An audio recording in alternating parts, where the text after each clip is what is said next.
भाग 37. आता आपण पाहणार आहोत प्रेमाचा उत्साह या कथेचा 37वा भाग. तर गुरुस्पर्श या आपल्या चॅनलवर पहिल्यांदाच आला असाल तर आपल्या चॅनलला नक्की सबस्क्राईब करा. काका, आता आपले इथे घरी बसून काही काम नाही, तर जरा आपण फॅक्टरीमध्ये जाऊन येऊ, तू आणि मी आणि बाबा.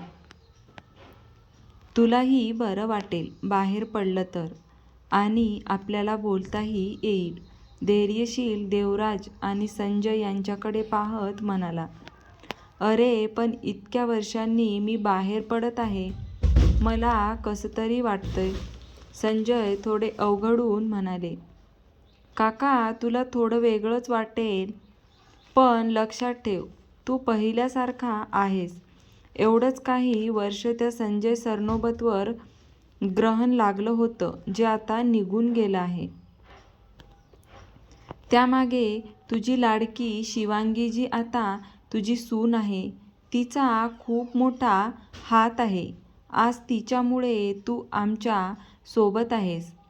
खरं सांगू तर शिवांगी आपल्या सगळ्यांच्या आयुष्यात एक परी म्हणूनच आली. तुला पहिल्यासारखं बघताच आहे. तूच काल बोललास ना, आता संजय पुन्हा एकदा पहिल्यासारखा होणार. मग आता तूच पाऊल मागे घेत आहेस. आपले एक लक्ष आहे हे तू विसरू नको. तुला त्या लोकांना शोधून पुढे मला काय बोलायचं आहे लक्षात आहे ना. धैर्यशील संजय यांच्या हातात हात घेत नजरेला नजर देत म्हणाला.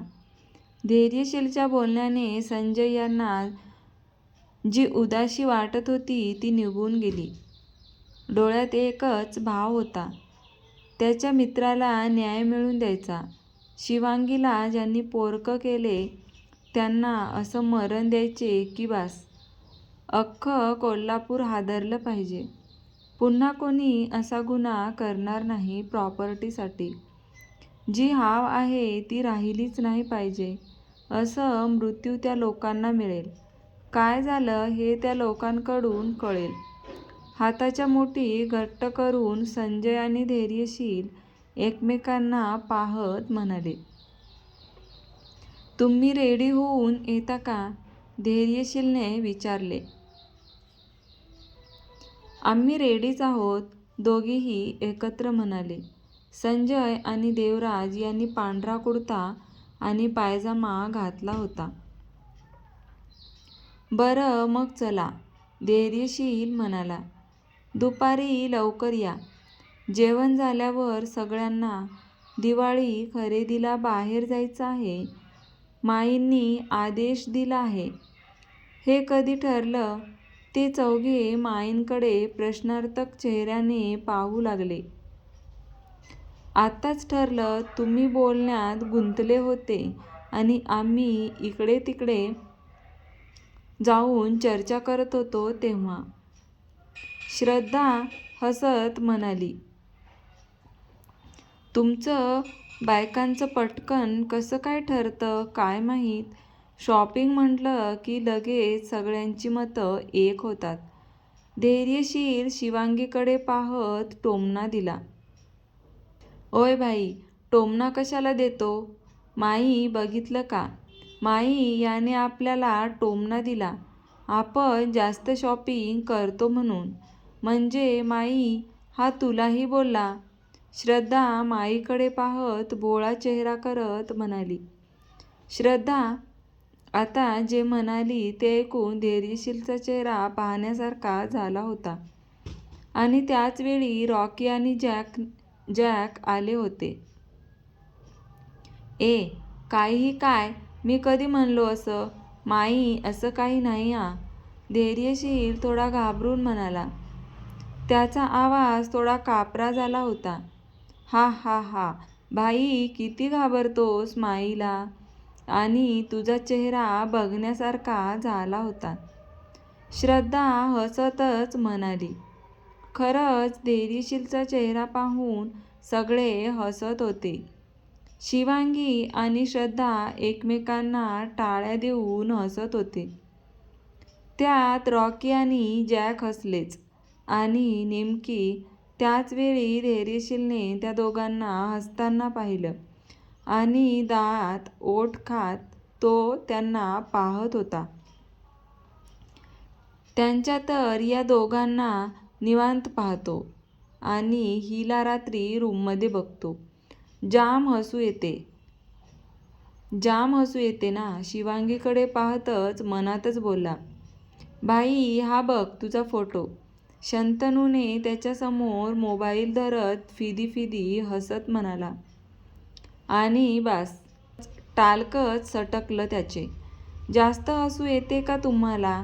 एक शब्दावर जोर देत सगळ्यांना पाहत धैर्यशील म्हणाला. शंतनूकडे पाहतच सकाळची प्रेमळ धमकी विसरलास वाटतं तू, धैर्यशील म्हणाला.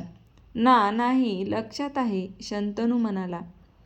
नाही तर माहीत आहे ना, धैर्यशील. हो, शंतनू म्हणाला आणि गुपचूप एका बाजूला जाऊन बसला. त्याचा आवाज ऐकून सगळे एकदम चिडीचूप झाले. आपल्याला उशीर होतोय, पाय आपटतच तो पुढे गेला. त्याच्या मागे संजय आणि देवराज आपले हसू दाबत जाऊ लागले. तो दरवाजावर पोहोचला होता की हसण्याचा आवाज त्याच्या कानावर पडला.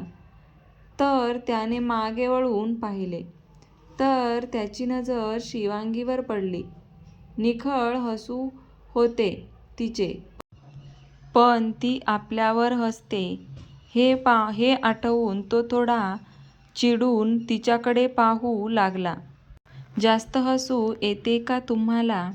एक शब्दावर जोर देत सगळ्यांना पाहत धैर्यशील म्हणाला. शंतनूकडे पाहत सकाळची प्रेमळ धमकी विसरलास वाटतं तू, धैर्यशील म्हणाला.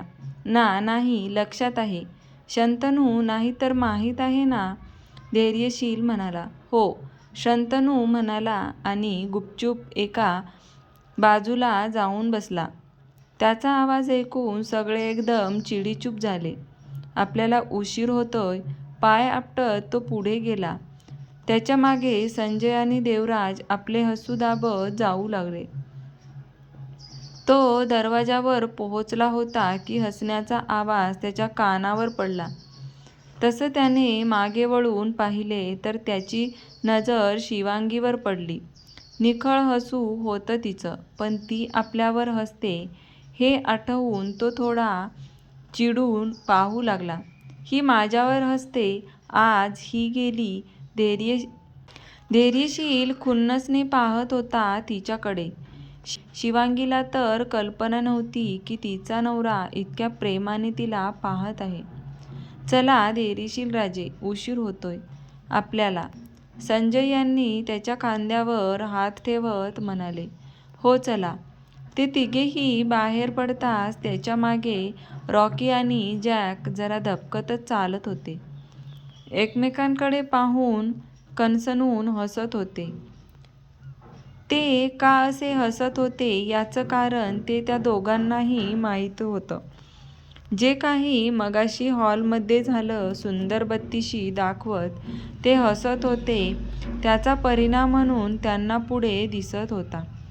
वाड्यासमोर गाड्या थांबल्या होत्या. ते चौघे येताच 1-2 गार्डने पटकन मधल्या गाडीचे डोअर ओपन केले.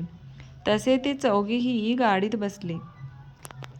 एका गाडीत ते चौघे बसले तर बाकीच्या 4 गाड्यांमध्ये गार्ड होते. एकामागून एक गाड्या गेटमधून बाहेर पडल्या. रॉकी कार चालवत होता तर त्याच्या बाजूला जॅक होता. मागच्या सीटवर ते तिघेही बसले होते. जॅक, रॉकी, धैर्यशीलने आवाज दिला. त्याचा भारदस्त आवाजाने ते दोघेही दचकले. त्यांना दचकलेलं पाहून तो गालात डेव्हिल हसला. काय झालं बॉस? जॅक थोडा घाबरतच म्हणाला. आज सकाळी एक थॉट्स वाचला, धैर्यशीलने म्हटले. सांगा बॉस, काय होता थॉट्स? आम्ही अंमलात आणू, जॅकने म्हणले. हो, तर तुमच्यासाठीच आहे खास करून, धैर्यशील हसत जॅककडे पाहून म्हणाला, जो यावेळी त्याच्या बॉसच्या हसूकडे पाहत होता. बॉसचं हसू पाहून जॅकची तंतरली. खतरा खतरा. त्याच्या मनाने कौल दिला. बॉस असे का बोलत आहे? बॉस असे का बोलत आहे? काहीतरी गडबड नक्कीच आहे. बॉसचे हसू म्हणजे जॅक कपाळावर आलेला घाम रुमालाने टिपत मनातल्या मनात बोलला. वाचून दाखवू का? हो बॉस, वाचून दाखवा. रॉकी एकदम उत्साहात म्हणाला. गप रे गप माकडा. तुला समजलं नाहीये बॉसचा गेम. मम्मी वाचव मला.